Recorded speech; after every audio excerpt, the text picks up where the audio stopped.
Nintendo. Alert. Well, look at us, folks. Welcome back for episode 3 of Nintendo Alert. Radmeyer did the alert today, and I think he knocked it out of the park. Boy, that felt good. Is this what it feels like to be you all the time? If by is this what it feels like, you mean just immense existential dread and sadness, then yes. But if it's any other feeling, then no. No, actually, that's exactly the feeling I was feeling. I just couldn't put words to it. Well, I'm glad that you had the opportunity to step into my shoes. But very exciting pod ahead of us. I think things are going to get controversial, Radmeyer. And so that's a little teaser, right? So listen to the end for the controversy. But I would love to hear what you got up to this week. I know last week you said that you were getting into The Sims. We talked about Sim Ant and other titles. Have you been continuing on with The Sims? What have you been up to? I played it a little bit more. I feel better. I was also getting sick last week, and if, eagle-eared viewers, that's definitely an actual turn of phrase. Eagle-eared viewers would probably realize that I sounded a little different last week because I was not feeling well. But this week, I feel a lot better. Just living, just doing stuff. I played The Sims a little bit more. My character has a love interest. I might have got a little bit of woohoo. I got promoted at work, so basically the exact opposite of what's happening in real life for me right now. But it was still good in the gamosphere. I've been playing a little bit of Guitar Hero 3 as well. I might have mentioned that before, but I dug it out and I've been playing it again. So that's been pretty fun. I played, what's it called? Paper Mario for N64 on the Nintendo Switch Online console. And I'd played that game growing up. I think I talked about it on the last pod, but I'd never beat it myself. I finally beat it myself this weekend on stream yesterday. And it was so much fun. And it's such a charming game. It's so funny. It's funny in ways that I think I didn't expect it to be. There's a great scene in the flower level, the flower fields level, where the flower is being attacked by, I think, 4 or 5 Monty moles. And you talk to the flower and it says, you've got to do something about these moles. And it cuts to each individual Monty mole. And it says, this one's a jerk. This one's a bad guy. This one's no good. And then it gets to the last one. And then it cuts to, it's called a crazy daisy. It's this very cute enemy. And it says, and this one, well, you don't have to worry about this guy. And it's just like they didn't have to write that joke in, but they did. And there are so many places in the game where they do something similar. And, you know, I just feel like it's such a well rounded game in terms of the mechanics are good. The game itself is fun and enjoyable. The art style is charming. The music is solid. And then they add in like a really good sense of humor. And it's hard to see how anybody could walk away from playing that game and just think that's not for me. And so, if you've never played Paper Mario for the N64, you got to give that a try. And it's on the Nintendo Switch Online. So, if you have that, you should. Oh, I have absolutely played every Paper Mario. They are all very good. So I second that completely. I think might have been Thousand Year Door, but whichever one came out for the GameCube. I think Yeah. there was more than one, but whichever one came out for the GameCube was my favorite, and maybe one of my favorite games ever. It's just a very fun game. Yeah, so that was Thousand Year Door, which is actually now remastered. And I just started that, but I'm going to save a little bit about that for later because that's where we're going to get controversial. But Thousand Year Door, widely regarded as just a full on banger of a game. And what they've done with the remaster is incredible, but we'll dive more into that. But to get to that point, let's go through our agenda here. So just to give folks who are listening a sense for what we're up to today, we're going to go through a rumor rundown of all of the latest and greatest Switch 2 rumors. We're going to talk about the Nintendo Store in San Francisco, and then we're going to get into Paper Mario Thousand Year Door and some controversy that's bubbled up around that. And we're going to take some real bold stances here, Radmeyer. So be prepared for a very interesting conversation. But so, rumor rundown, Mario Thousand Year Door on the subject apparently has code in the game that tells the game what to do at 4K resolution. The implications of this are huge, Radmeyer. There's no way to play that game in 4K right now. That's right now. But so the implication then is that Nintendo Switch 2 could theoretically support 4K resolution, which I don't think a lot of people were expecting. I think that people sort of assumed that it was going to be graphically pretty weak. And I mean, you can have like 4K graphics on a game like Paper Mario, I feel like is a little bit different than 4K graphics on like, Call of Duty or something like that. But I feel like that's better than expected. And that's exciting because I'm just like, I don't know. Looking at this game, even in handheld mode on the Switch V1, which is what I've used, Thousand Year Door looks incredible. But then if you imagine that 4K on next gen hardware, how good that could look, it would be absurd. But then what does a 4K 3D Mario game look like? Things are about to get pretty crazy, I feel like. And I'm excited at the possibility that Switch 2 isn't necessarily going to be like, realistic, lifelike graphics, but the fact that the graphics it does have could be, shown to us at their best possible quality, that would be amazing because people are constantly griping about the graphics on the Switch. And it's like, I wish that people would just get over, oh, well, it's not at 60 frames per second. It's like, okay, but it's at 30, which is fine. And it is one of the most compelling games you can play in terms of the narrative, in terms of the gameplay. Everything about the game is great, but you're bitching that it's not 60 frames. And it's, I'm just tired of that. And so I think to the extent that we can get stronger graphics, that'll be nice. And so that was exciting to hear. I don't know if you have any thoughts about that, but 4K on Switch 2 would be cool. My hot No, take. yeah, I'm definitely excited about the prospect of 4K. I assume it's on the Switch 2 because of the Switch 2 rumors, and it's not like some Switch 4K or something weird like that. But higher graphical fidelity is always good by me, especially if it's in a great game like Thousand Year Door. I think Nintendo's going to do what Nintendo does, and they're probably going to lag a little bit behind the competitors. But as we have spoken about on previous episodes of this podcast, that's a plug. Go back and watch the old ones. The console wars are kind of over. I don't think anybody but the people who are desperately clinging to a time that has passed really care that the graphical fidelity of Nintendo's consoles might be slightly less than Sony and Microsoft. And I think the console wars moving forward are going to look different because I don't think they're going to be console wars per se, right? I think they're all going to kind of pick their little niche and they're going to sit within that. Like, I honestly could see Xbox not even making Xboxes anymore and just supporting digital like they've kind of been switching to. But that's a whole different conversation. So, it's exciting regardless. And I just excited to see what Nintendo does next.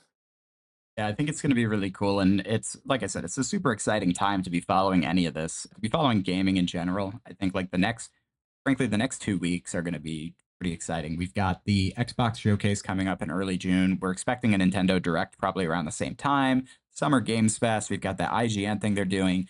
And so any sort of interesting news that's not Switch 2 related, we should probably expect here in the next 2 weeks, which is great. Speaking of potential announcements, so there's a guy, he's a YouTuber. His name is PH Brazil. I'm not sure what his connections are, but he's one of those nebulous leakers that people write stories about. And PH Brazil said that Nintendo has two big re releases for the original Nintendo Switch after March 2025. And so the implication there is that Nintendo is going to be supporting and actively developing for the original Switch beyond Switch 2 launch. And I think the sort of the idea behind this is similar to what they're doing with PS4, which is that there's so many consoles that exist, right? The install base for something like the Nintendo Switch is so big that while yes, you want to encourage people to buy the Switch 2, like you would be foolish not to publish games for both generations, right? Because if it's a matter of like people willing to spend $60 to buy, the new Mario game on the Switch 1, but not necessarily, $400 to buy the Switch 2, you're still going to take that 60, I guess is the idea. And then eventually people will come around to getting the Switch 2. But I just thought that that was interesting. And then one of the titles allegedly is going to be a GameCube game remastered or remade. And I suspect it could be Wind Waker because there's been a lot of talk about that as a game anyway. What are your thoughts there? Would you like to see a Wind Waker port for the Switch? Wind Waker is one of the best Zelda games that I have never beaten. I've beaten almost every Zelda game in existence, with the exception of some of the handheld ones. The only like mainline Zelda I don't think I've ever beat is the Wind Waker. So I'm totally into that. I don't have a way to play it anymore. I am surprised, honestly. I'm surprised that they're moving forward with support of the Switch in a world where Switch 2 is already out. I'm not mad about it. I'm confused about it. I feel like business practice would dictate that you move your resources over to the new one. So like I'm not upset, but I am a little confused. But as far as Wind Waker goes, if that is indeed the game that we get super into it because I would love a way to play it. I mean, it's one of the highest rated Zelda games, period, full stop. And the time I have spent with it was very good. And I don't know, we haven't really talked a lot about Zelda, but I'm like a huge Zelda person. I've played like every Zelda. I barely know the piano, but the things I do know on the piano are all Zelda songs. That's amazing. Um, yeah, and I have like the Zelda Hyrule Historia book on my bookshelf. Like I really like Zelda, so that would be really freaking cool. Yeah, that would be great. I mean, I don't think I physically played a lot of Wind Waker. I remember watching my brother play a lot of Wind Waker. And so I know that I've seen the last boss fight, I want to say. And the art style for that game is incredible. It's a gorgeous looking game. I think what do they call it? Cell shading or something like that. It Mhm. it, it looks fantastic. And I have played Breath of the Wild and I have played Tears of the Kingdom and I love those games. I know that those are sort of a different formula from the traditional Zelda games, but I would love to dive into Wind Waker. And I think if it is something, well, here's the thing: is if they're making it, if they're remaking it with a similar level of love and care that they've put into Thousand Year Door, that game is going to be astonishing to look at, right? Like I can't oversell it, and I will when we get to this actual topic talk about it, but I can't oversell how good the Thousand Year Door remake looks. And so if we're in a situation where they're applying that same treatment to Wind Waker, that's going to be crazy. That's going to be something to behold. And so I'm very excited for that. I hope that that's the case.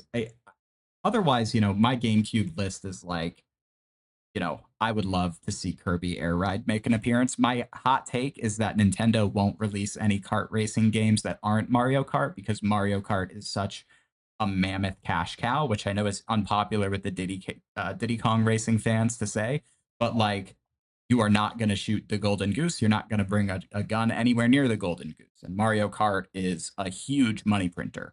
And so I think that they're not going to jeopardize that with any first party kart racing. But I do love City Trial and Kirby Air Ride. And so that's my only other thing that I would like to see. But I also recognize that the base of interest for a remake of Kirby Air Ride is so incredibly small that we're not going to get that. And so if it can't be Kirby Air Ride, I hope it's Wind Waker. I'm keeping my fingers crossed. But we'll have to figure out a Zelda episode because if you're that into Zelda, I'm sure there's some content there. Perhaps a Radmeyer led episode. Oh, that would be yeah, that would be cool. I really like Zelda, so that would be really sick for me. I'm just gonna since you touched on Breath of the Wild, I just gotta say, obviously I played Breath of the Wild and Tears of the Kingdom. They're both very fun games. They did not hit for me on the level that they hit for other people. Like they are good, undeniably good. I'm not gonna sit here and pretend like they're not good, but they are not my favorite Zelda games. There is, and I don't know if it's because I'm getting older or if it's just because I came from a time where Zelda games were something different. But those are not my favorite Zelda games. My favorite Zelda games are the more traditional, Metroidvania style. Go get the thing, use it to beat the next temple, move on, right? Ocarina of Time, Majora's Mask, those are my Mhm. favorites. And I would really like to see another Zelda game like that. Twilight Princess is fucking really good. I don't know that it holds up to those other two in people's minds, but Twilight Princess fucking bangs, dude. It's such a good game. It's such a good game. Yeah. Um, No, I was just going to but say yeah. that Sturkey in chat said F-Zero would break the mold. And I'm trying to think about the collective just mind explosion that would happen if F-Zero did, in fact, get a remaster.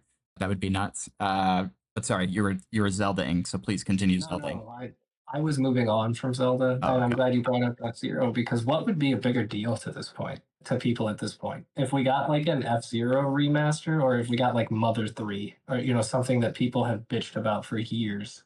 Yeah, and the Mother 3 thing, I think there's a great pod on that, or not a pod, but a YouTube video on that about how it's the Mother 3 situation is pretty open and shut a matter of intellectual property because so much of the music in Mother 3 apparently is just straight up plagiarism. And when you listen to it, you're like, "Oh, that's why." Like that's why, right? Like Back in the USSR by the Beatles is in Mother 3 and it's Right. like undeniable. And so they could replace the music, but then you would have people saying that's not the song, and it's yeah. And so I think that Nintendo is just taking it easy on Mother 3. But I wouldn't be surprised if someday we see it because it has become so much of a meme, right? I think that it's going to be a long time before they do because it's going to require a rework of a lot that happens in the game. But yeah, so one last thing on the rumor rundown, and this is big, Admire. So make sure you're sitting down. So So Nintendo leaker Midori tweeted some potential Mario leaks. There are apparently two projects under development at Nintendo.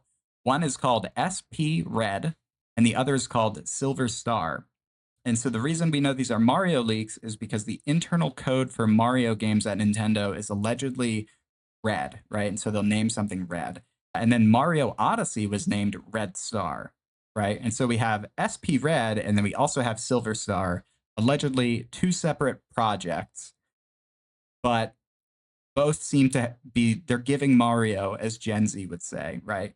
And certainly no surprise, certainly no surprise that they're talking about developing a Mario game ahead of the launch of a new Nintendo console, right? This isn't exactly earth-shattering news, but it's still exciting, right? Like Mario Odyssey, it's been what, a trillion years at this point since we had a 3D Mario game. I think we're all excited for the next generation of 3D Mario, and interesting questions, right? This will be Kevin Afghani's first Mario game, like his first big time 3D Mario game. How is his voice going to hold up? Hopefully better than the Mario Day ad he did this year, but like there's just so much on the table, right? What's the gimmick going to be? Is there going to be a gimmick? How good is it going to look? Is it going to be Mario Odyssey 2, or is it going to be a completely new Mario something or other? You know? Then finally, Radmeyer, will we have Super Mario 65? What do you think? oh my God, Super Mario 65, that would be crazy. What if they just called it Super Mario 4K? Super That would be wild. that would be nuts. And it was like photorealistic, Yeah, it pretty. was like the graphical fidelity super high, but also it's set in the future because 4K. Right. Sturkey said Super Mario Moonshine. You just walk around, you just, what's it called? Hobble around the Mushroom Kingdom, asking No, for spare change to catch the bus. no, your prohibition has been instituted in the Mushroom Kingdom, and you are a rum runner. You have to get booze to the toads. Yeah, that would be something. But Um, yeah, go ahead. no, seriously, Mario Odyssey, top three Mario game for me, maybe, maybe top two. Which, yeah, you and I have argued about this before, so I'm not going back down that rabbit hole. It took all of my willpower to swallow the Diddy Kong Racing comment and not touch on that. So I really like Mario Odyssey. Super fun, I think. Just really, the platforming is just real smooth, like so, smoother even than other Mario games in a way that I can't necessarily explain. But like just moving around, using the hat, traversing, it all felt good and fun. Like I could just turn that game on, run around, and not do anything, and have fun just fucking around with the hat. So if it was like another Mario Odyssey, that would be cool. I would hope that it's not just literally more Mario Odyssey because there was already quite a bit of Mhm. Mario Odyssey. I would want like some new hook or something. But I would totally love to step back into that kind of world. And I think that there's precedent. I mean, Galaxy had a one and a two, and they were both very good. I'm sure that there's more, but I'm having trouble remembering off the top of my head. But kind of modern Marios have gotten sequels. And I think that that would be super cool because I think there's more that they could do there with the hat mechanic. The hat just lets you do so much interesting stuff and solve puzzles in interesting ways, whether it's through traversal or through being clever with usage of the hat. So that would be super cool. And the fact that there's another one that's not a remake, so there's two Mario games floating around out there in the ether. That's exciting because that what could that be? I mean, they just came out with Wonder, so it's probably not 2D Mario. So what might it be? If do you have any thoughts? I have no thoughts. I can't imagine at this point. I mean, my hope is that it's an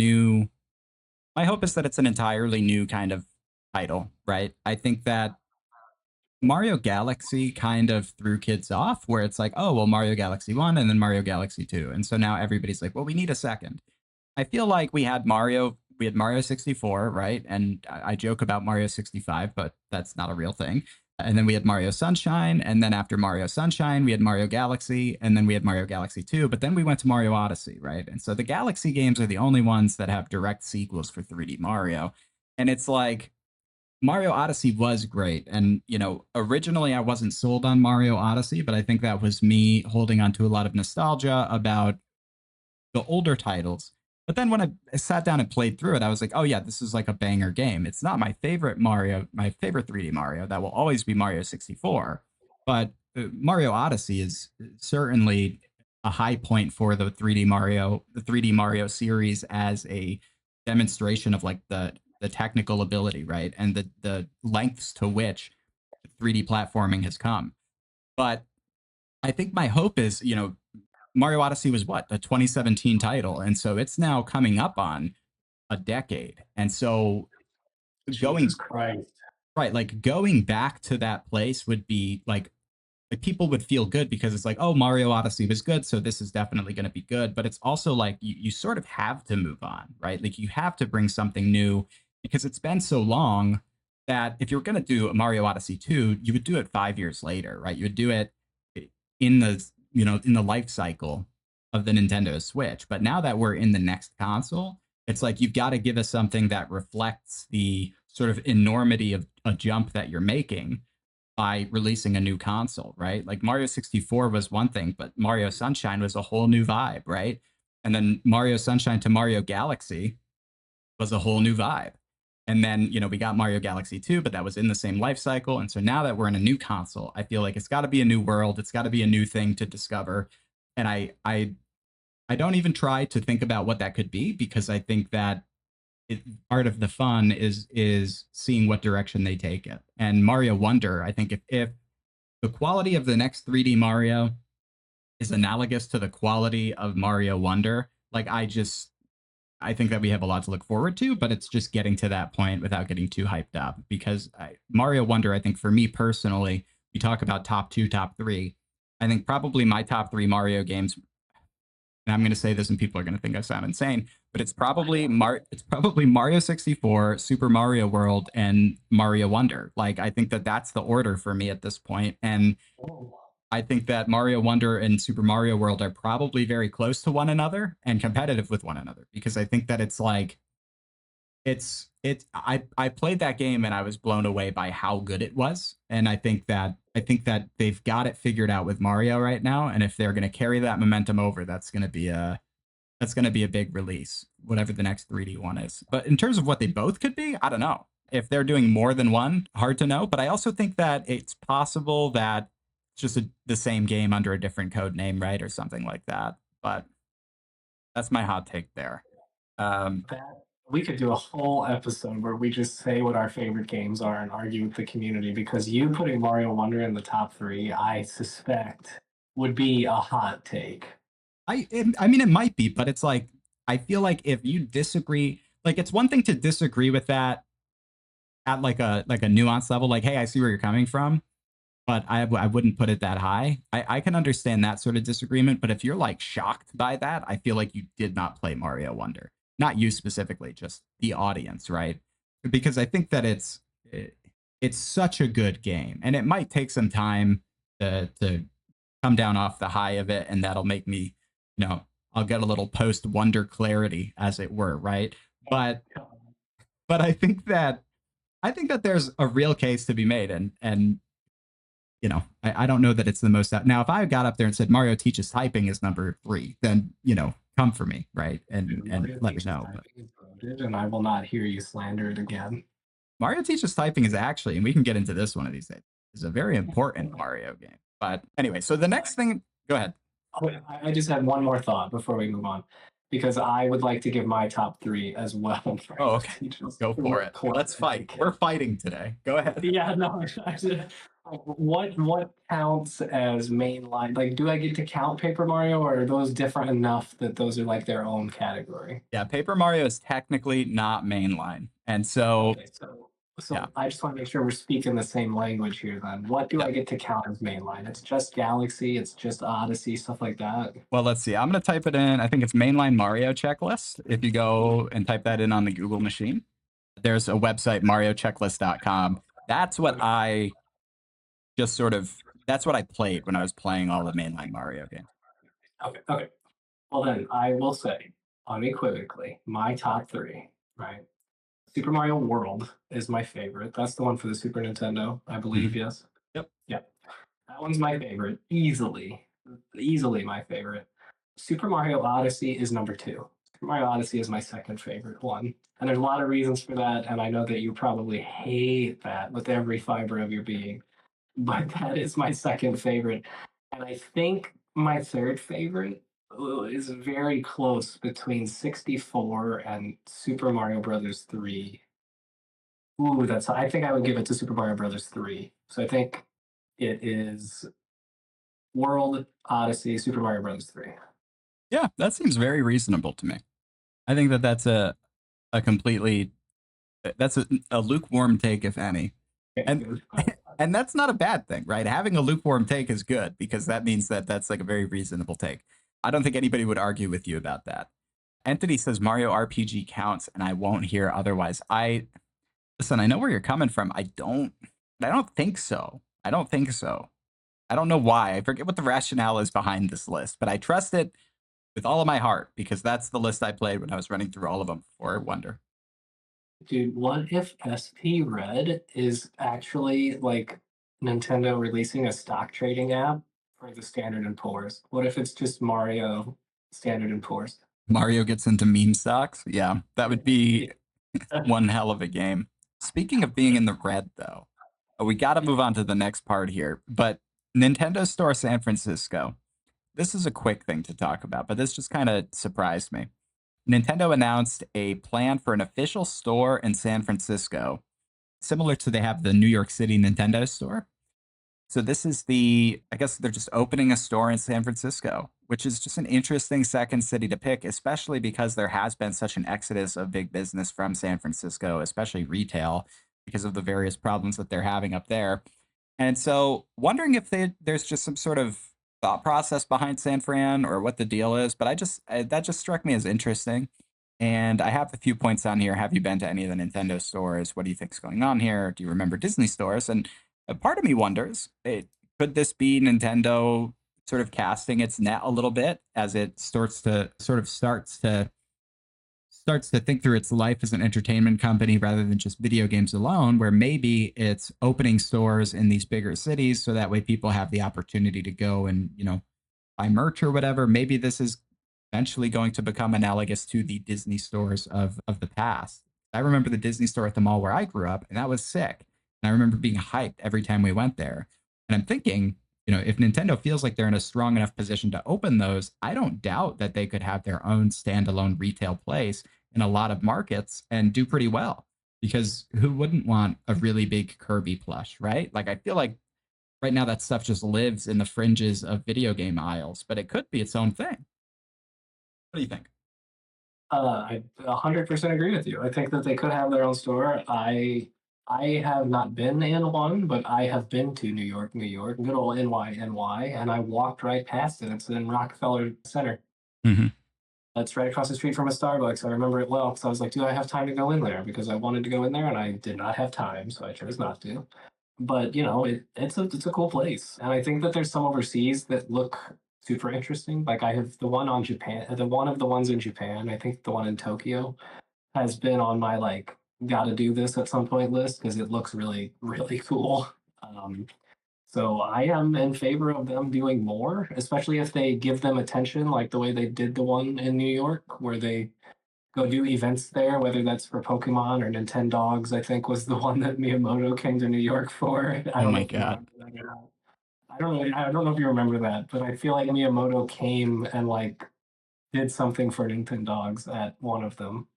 Well, they definitely Uh, do have in-store events like that. Like Miyamoto or Doug Bowser or Reggie at the time will like come out for the launch of a console or a game. And I think that would be incredible. I would love if they opened one in Vegas. I think having the ability to go to an event and like meet Miyamoto or get his autograph on something would be crazy because he's like I think when we look at like 21st century and we think about pop culture and people who have influence, he's somebody who flies under the radar. But when you think that he invented Mario, he invented Zelda, he's had such a huge impact at Nintendo. And again, we have to do a full Miyamoto episode one of these days. But when you think about the extent to which his fingerprints are on some of the most important properties in gaming, and certainly one of the most important companies in gaming, it's like Jesus, like what the that's crazy. Yeah. Right. And I think, especially for the Pokemon of it all, right? We talked about Pokemon last episode and maybe even the episode before that, and kind of how they're falling a little bit flat because there's too many. But I think drumming up interest by giving out event Pokemon like they did with Mm, Mew and like they did with Latios and Latias, like if they're trying to drive customers to the store, show them something that they need to be there for, other than merch, right? Because I could get merch off Amazon, right? Merch is cool, but make it an event, make it a space where things happen. And I think that would be cool. Or, like I think it's the one in New York has a little bit of a museum on the second floor. I can't hmm remember. Something like that. But yeah, and I think they have like a Game Boy that was damaged In the Gulf War. during. Yeah, that's what it is. Yeah, and so like just cool little shit like that traces Nintendo's timeline. I mean, that obviously is completely random event that has nothing specifically to do with Nintendo, but like just that kind of stuff is cool to me. Like you're a long tenured company, track down cool shit and throw it in your stores. Make it a place to be other than not just a store. And I think that they could do well. Yeah. No, I agree. I think that the store element of it is enticing on its own.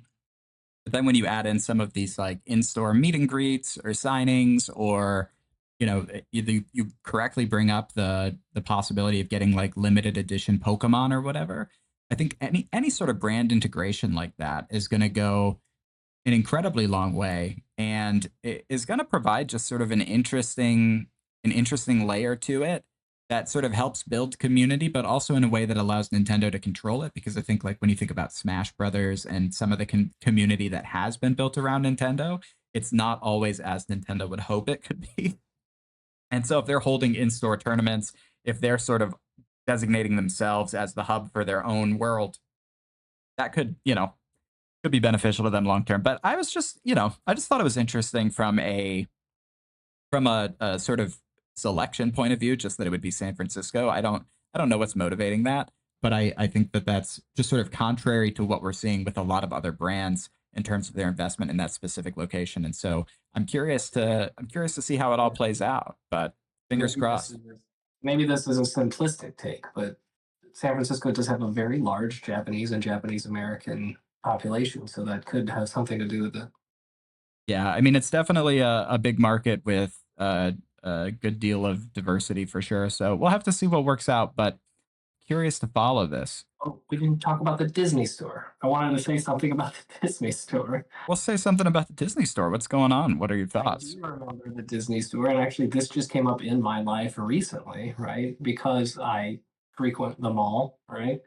And there's an old, what clearly used to be a Disney store there, and so I hope it doesn't go like the Disney stores did, right? Because I think that's a slam dunk for Disney, right? Like everybody loves Disney stuff, and they somehow managed to basically have all of their stores close, and that's kind of wild to me. That a company that seems to do so well in so many arenas couldn't keep those stores open. But I was at the Disney store a lot as a kid. Disney store was super cool, and especially now with some of the merch that they have, like if you even brought a fraction of that Star Wars Land merch and sold it in physical locations like spread across the United States, then it would sell. It would absolutely sell because going to Disneyland or Disney World outside of like a single day is expensive, right? And that's the only way to get your hands on some of that merch.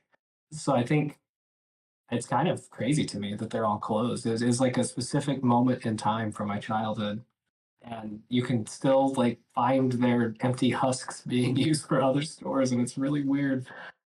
Yeah, and I think it kind of comes down to the economics of it, though, because you're right, right? Is like Disney is such a big brand and they have, I think, the demand to support that. I think it just becomes a matter of like in 2024, is there a reasonable argument to make that access to Disney goods needs to manifest as a store, and like does the experience provide the value? And I think that's sort of also where my confusion with the Nintendo store comes from, is they must know something we don't, or they must anticipate there's high enough demand, because in my head, it's like, you know, think about the cost of employing people. Think about the cost of. There's a video that goes around actually where somebody's walking by a lids in their mall in the mall, and they're like, "Are you trying to tell me that this store can afford to pay two people to work here, and all they do is sell hats?"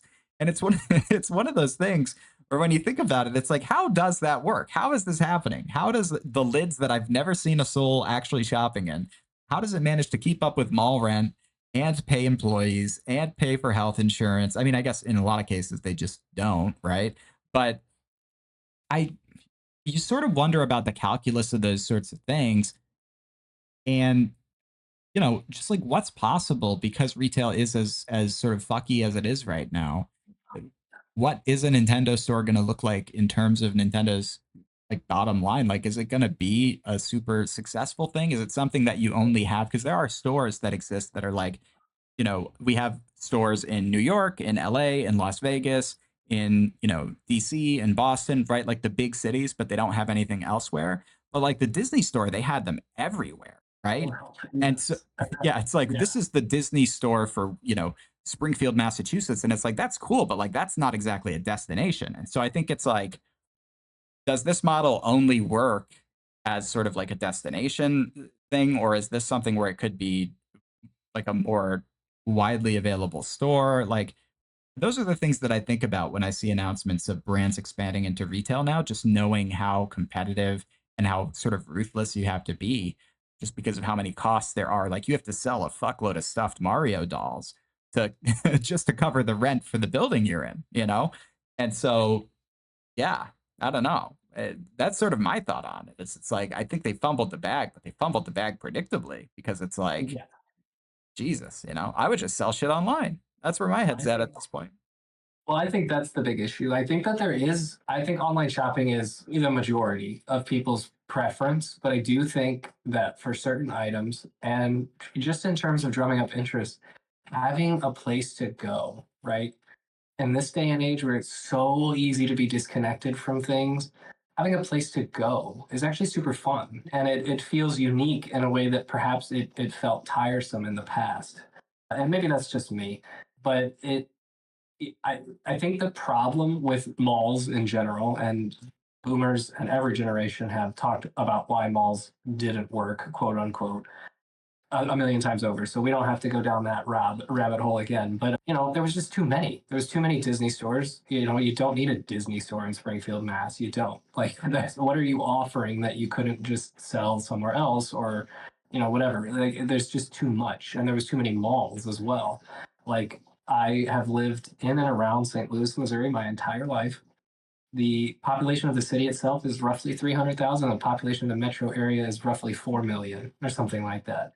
That can support quite a few malls, but I could drive 10 minutes in any direction and hit a mall when I was younger. And that's just frankly too many. That's too many malls, It is right? because Especially when quality, when the quality is not consistent. So people would just not go to ones that were closer if they preferred one that was still reasonably close, but maybe further away. It's just too many malls. and that's the thing, right? Is if you're in a situation where you can say, "Well, I don't love the food court at that mall, so let's drive the extra 10 minutes and go to the other one." Then one of those malls is not necessary, right? And I think that that's the reality because it's like also what does a mall offer? You go to malls and it's a lot of the same stuff. Anyway, this could become a podcast on like why do malls exist. But, there's just only so much Anians that you can economically justify and I don't know that we're in a place where any of that, I you know. I think that there is a huge need and desire for like I don't know. I don't remember what the technical terminology is for it, but I think it's like third places, places that aren't home or work or school if you're a child, that you can go hang out and just shoot the shit with your friends or with strangers or whatever. And I think malls really offer that in a way that perhaps restaurants don't, in a way that parks do, that libraries do. But both of those places serve a very specific function. Like the park, you're doing something physical. The library, you're being quiet and you're not necessarily socializing. The mall is inherently social. Like you're there to engage with people and talk. And I do think that there's a need for it. And I would love if more Nintendo stores cropped up, whether they're inside or outside of malls. But the Disney stores failing was the failing of malls in general. There's just too goddamn many. Absolutely. No, it's definitely a game of quantity, and you have to justify, if you're a mall, you have to justify your existence, right? Very similar to another oversaturated market, which is white guys on the internet talking about video games. So we wouldn't know anything about that though, because we're the best mall. We're the mall that has a pretzel maker instead of Auntie Anne's, and we have the nice Target, right? That's what we are. Auntie Anne's slander. But Auntie Anne's is very mid, very mid.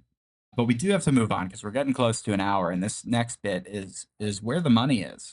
It's where the money is for grifters on the internet, as a matter of fact. And so you might have already surmised that I'm talking about the Paper Mario Thousand Year Door controversy around some of the trans rights issues.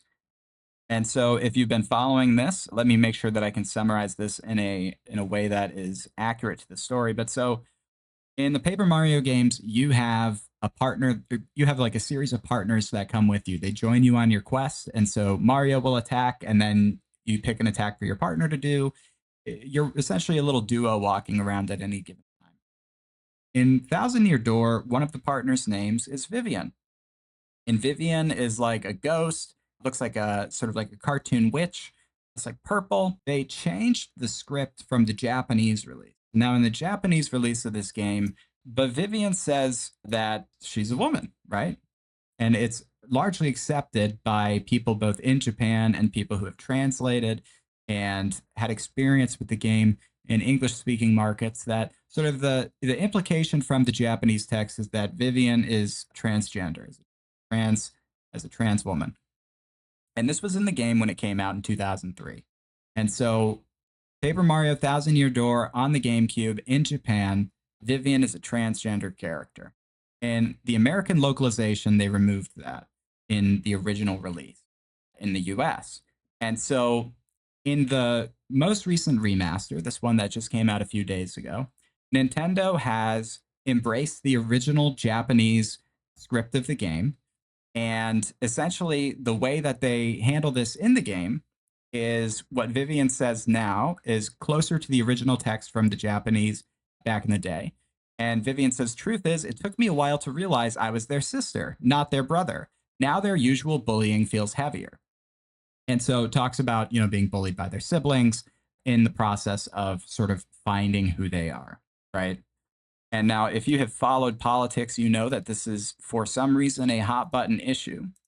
And if you followed like G4 TV or cases like that, when this sort of thing comes about, first thing you hear is how a company has gone woke, and there's outcry about it. And there's sort of this like, don't indoctrinate my children, right? And Libs of TikTok, which is like a known shitty person account run by essentially a right-wing grifter who Libs of TikTok's whole thing prior to being Libs of TikTok was trying different sort of reactionary, outrage-inducing social content, trying to get clicks and views. Wasn't even overtly political until Libs of TikTok began to stick, right? And so this is not somebody who is originally somebody who felt strongly about these issues or comes from a moral place on them. This is a woman who's a former real estate agent who's a grifter, right? To be clear. And so she does this about issues of gender equality. She does this about pretty much every sort of social hot button issue that she can push the button and get, outrage on. And she's come for Nintendo. And so she said that Nintendo of America has gone woke. They just introduced a transgender character in a kid's game. Vivian discusses her gender identity and her sister's transphobia with Mario. She says she realized she, quote, was their sister, not their brother, end quote. And again, the language used, and sorry, Radmeyer, I know I'm talking here, but give me 1 second. The language used is, truth is, it took me a while to realize I was their sister, not their brother. Now their usual bullying feels heavier. There's nothing that says convert to being a transgender person. There's nothing that says this is the right way to be, right? It is just a description of the character's experience, which, presumably, if a child is playing this game, they will read that and they will think, I don't know about that. Or they'll ask their parents, right? Like, well, what does that mean? And then that parent will have the opportunity to have that discussion with their kids. But there's no inherent value here assigned other than the fact that she feels bullied by her peers, right? And so it's just frustrating to me to sort of see this discourse unfolding. And I wanted to just sort of give voice to this idea that when these things come up and you start seeing things like, is Mario woke? Is Mario this? Is Mario that? Or is Nintendo woke? Have they given in to the woke mob? It's important to step back and realize that all that's happened here is they've just acknowledged that people who are trans exist, right? That's the inherently all that's been made different about this game from the original English dub is they've just reverted to the original story and sort of told the story of somebody who exists with no further judgment beyond that. And so when they talk about, oh, it's about indoctrination, they're indoctrinating our kids, it's very clear that that's not the case here. And that the issue is not that kids are being indoctrinated. The issue is that these are hateful people, right? Who would rather these people not exist. And so it's just immensely frustrating to see this sort of thing happen. And it's very stupid. And I feel like it's controversy that pops up every time, whether they put a woman in Star Wars, right? Whether they, put somebody who's a trans person in a video game. It suddenly becomes this issue of they've wokeified something. And I don't want to get too deep into the rabbit hole of how, historically a lot of protagonists have been white guys and how, there's some sort of attempt to represent other people in media. Like, I don't want to get into that whole representation in media conversation because I feel like that could go on forever. But I do think in this particular case, it is so egregiously stupid that I had to say something because it's, this is just an acknowledgement that trans people exist. And I think that that's very worrying for me. And I think that should be worrying for anyone who's listening, whether you're personally invested in the subject or not, that so much is being made of just the existence of a character who's different than someone else. Right. And so I don't know. I mean, Radmeyer, I can already predict what you're going to say. And this is why I said you don't want to be on the other side of this issue. You don't want to play devil's advocate for this issue because they're pieces of shit. So, Radmeyer, if you have thoughts about how these people are terrible people, please go ahead. No, you're right. I don't want to play devil's advocate. I did not know this is where this was going, but that's fine.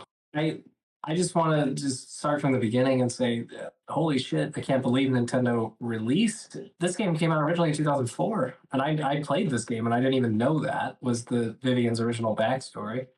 So more power to Nintendo because I think that that just shows how much of a non-issue it was. Right? Nintendo was trying to craft like what's the point of the sidekicks, of the partners, of the companions, right? It is to explore an interesting story and humanize people in the Mushroom Kingdom, right? That's the whole point of any companion in any RPG is to give you an interesting, heartfelt story to explore. You want to form attachments with these people. You want to level them up. You want to see them grow, and that doesn't just mean their stats. You want to see them grow and overcome obstacles in their personal life, and without having a compelling story, right? You couldn't do that, right? You want to be driven to level these characters up in a very real, meaningful sense. And so I think that it speaks volumes about Nintendo that they would say, yes, this is an interesting story that we feel is worth including in this game, right? And I think that trans people have been kind of always politicized by conservatives, but especially recently politicized by conservatives. And I'm just exhausted. I'm just exhausted by wanting to pretend like representation doesn't matter when it clearly does, right? And we could speak on a number of reasons why it does. So I won't go too deep down the rabbit hole, but it definitely matters, right? And if you don't see yourself represented in the media that you consume, you will believe or can believe what other people say about you, and it leaves your self-image in the hands of everyone else, basically. In a way, it's always in your own hands, but it has a negative effect on people. It absolutely does, and I'm so exhausted by the same crowd who's complaining about this, pretending like consideration is some finite resource, right? Like one group of people getting more consideration somehow means lesser for the rest of us. And it could not be further from the truth, right? It's not water, it's not food, things that we can actually put some kind of finite limit to, right? More consideration is simply more consideration. And I think it is just exhausting, and there are actual things happening in the world to be angry about.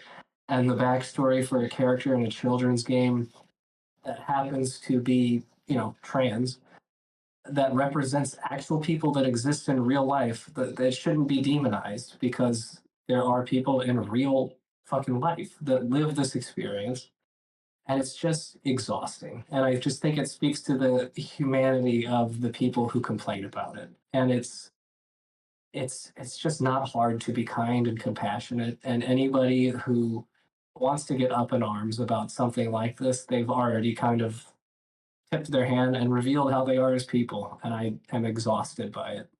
Something like this, to be upset about this is to be hateful, right? Because I think even if you, let's say you take their point of view where they say, "Oh, well, I should be the one who has decides what we talk about with my kids." It's like, "Okay, fine. Well, this is providing an opportunity for your kids to bring that to you, and then you can have whatever conversation it is you like, because it's such a non-issue to even have this in a video game, right? This is only made controversial by people who seek to make the existence of these people controversial, which it is not. It is a normal thing. It is something that is, it should be completely unremarkable. And sort of this demonization and this constantly having to defend the existence of whether it's people of color or gay people or trans people in media is by design by these people to try to make it into something that it's not, right? To make it into a controversy of some sort, which it shouldn't be. But then more broadly, I think it just shows a lack of understanding of the media itself, which is a hilarious thing to say about Mario, right? But there is a guide that I have linked in this agenda, which I don't know if you can click because I sent you a screenshot of the image rather than the actual link to the agenda itself. So go me. But I will put it in the video. And it is from the 1993 official Nintendo character manual for Mario. And it's its own bullet point. It's its own sort of part of the page. And it says Mario is tolerant in big font. And it says he'll accept anyone or anything at face value. He treats anyone and anything with dignity and respect. He has seen too many things in his travels to be narrow-minded.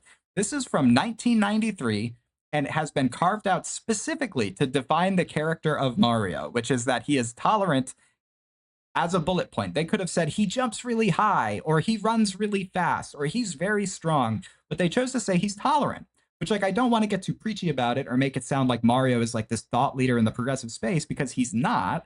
But the reality is, by design, Mario as a character is a tolerant character. And so if you are getting butthurt about the fact that there is diversity and inclusion in a game in which the titular character has since 1993 been defined as a tolerant character who is who's open and accepting of all people from all backgrounds because he has seen too many things in his travels to be narrow-minded. Like, if you're upset about that, you fundamentally misunderstand that. But also, if you were to put this out today, right? If you were to put this blurb out today and say that this is what Nintendo said about Mario, they would say, "Oh, the woke mob is struck again. It's always this DEI, whatever." Anyway, we're getting too political now, but the point is, the point is that there's no pleasing these people. And so if you're just passively enjoying Mario games or Nintendo games and you're like, "Oh, controversy, that's weird, should I be upset about this?" The answer is no. You should not be upset about this. Fuck these people. And if you're listening to this podcast and you're not familiar with Radmeyer or I outside of the context of this podcast, and you're like, "I wonder what kind of guys these are," we're these kind of guys. And so if you came here expecting us to say, "Oh my God, the woke mob is coming for Mario," fuck you. Get out of here. Close the window. Alt F4. There we go. How about that? Gauntlet thrown. Anyone else you want to alienate, Radmeyer, before we go? Yeah, no, not particularly. I will just say the idea that somebody who sees more of the world and understands that there are lived experiences outside of their own becoming more tolerant should not be shocking to anyone. And if these people that are wandering around saying these kinds of things are the kinds of people that they tend to be, they're probably not considering or able to consider the lived experiences of other people, because they haven't seen much of the world, and they probably don't really care to do or see much of anything outside of their own little sphere. But I would say, I would challenge those people to be more like Mario, Because not only is Mario heroic, despite being not obviously athletic, he's brave, he's courageous. Are you He does just things reading the that description? he does things that he even he can't imagine that he could do, but he always overcomes adversity and he does it. And I challenge those people to be more like Mario. There you have it, Redmire. That's as good a note as any to wrap up on. Yeah, be like Mario and just don't be a dick, right? You don't have to have Red Wing shoes. You just have to not, just don't be a bad person. And if you're tweeting about how unacceptable it is for there to be a trans character in Paper Mario, touch grass. I'm begging you. I'm begging you. Run as fast as you can. But that's Nintendo Alert for the week, folks. Anything else before we go, Redmire? Any other thoughts? No, not particularly on that topic at all. I think I probably will end up getting the Thousand Year Door remake. Legitimately one of my favorite games ever. And I love when Paper Mario really leans into that RPG element, right? I think some of the newer games kind of moves away from that, rightfully or wrongfully. But it's nice to go back to like the best one, probably. It's worth seeing. If you haven't seen it, if you haven't played it, and if it's your favorite game of all time, this is, imagine they've made it even better. Like, you owe it to yourself to get the game. I wouldn't wait too long if you're trying to buy it first party, or not first party, but if you're trying to buy it firsthand from the store. I wouldn't wait too long. I hear that it's a limited kind of print run situation. I know that the Target by me, there were only 2 available when I went the morning it came out, and I don't know if they've restocked. And so I'm hearing that this is one of those kind of late in the console life cycle situations where some of these remasters are going to come out and then they're going to be gone, and that's going to be that. And so don't 3D Mario All Stars yourself here. Run out and get a copy. I'm going to get it this weekend, so hopefully that's fast enough. Well, should we close it out with another Nintendo alert? Do you want to do the alert again? You seem to get a buzz from that. I rode that high throughout this entire podcast, but I would also request that we return to our NPR voices. Oh, okay. So now we're doing the NPR voice. And so, I mean, we've gotten political, so we can. So let's. It is time for National Public Radio. This is Suborbital live, reporting from All Things Considered. 3, 2, 1. Nintendo Alert. I just want to say thank you again for having me, Suborbital. It's been a pleasure to be here. Of course, absolutely. And if you stay after the break, we will have Classical Music Hour. This break, we have the one and only Radmire. Radmire will be walking us through all of his favorite overtures from Bach in his 15th Symphony. And we will also have